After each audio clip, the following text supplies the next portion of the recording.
We open and close them several times a day in and day out, and seldom give them a second thought. But imagine your home without doors. For one thing, you'd have absolutely no privacy. And what would you slam when you get angry?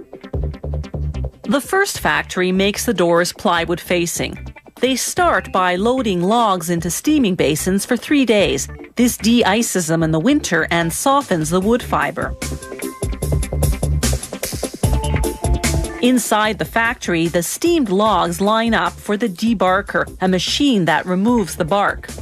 The operator projects concentric circles and uses a laser to carefully center the log on the debarker. Positioning is crucial for 2 reasons: so that as little wood as possible comes off with the bark, and to ensure the debarked log ends up perfectly cylindrical. That maximizes the amount of wood veneer a log will yield. The next step is called rotary cutting. As the log spins, a lathe skims off a sheet of wood veneer just 0.6 of a millimeter thick. The average log yields 134 linear meters of veneer.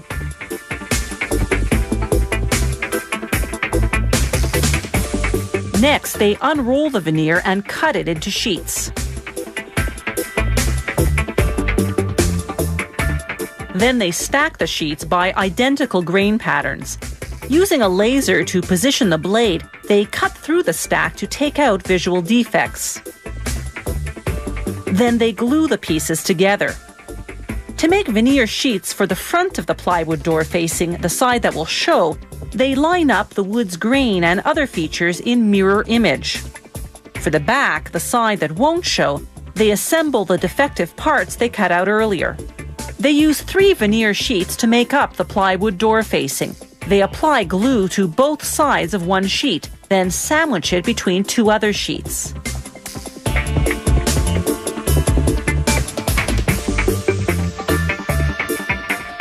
They feed the 3 sheets through a hot press at more than 100 degrees Celsius. In 1.5 minutes, the glue cures, and those 3 sheets of veneer become a 3-ply panel of plywood. Then they sand the panel.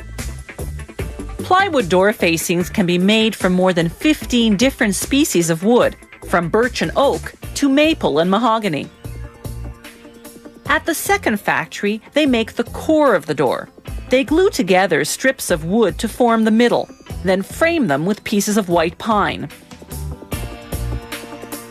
A press pushes the core pieces together, then activates the glue not by heat as most presses do, but by microwaves.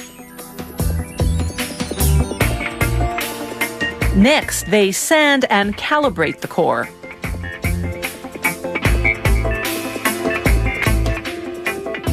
After the glue machine coats the core, they stick a plywood door facing on each side.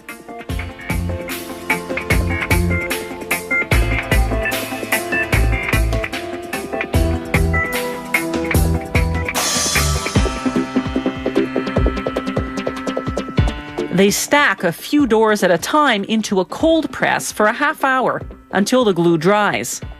Then set them aside while the glue cures for another 8 hours.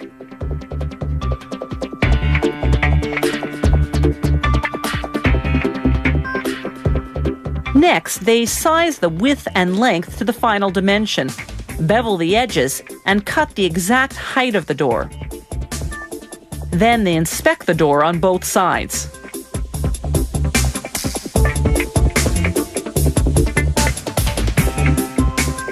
A machine prepares the door for hinges.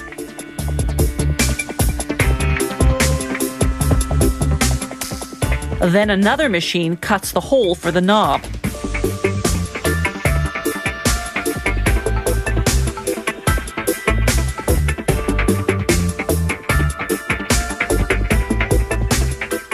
The finishing process takes just 70 seconds per door. One side is sanded, stained, and sealed, then sanded again and varnished. The machine then flips the door over and does the same thing to the other side.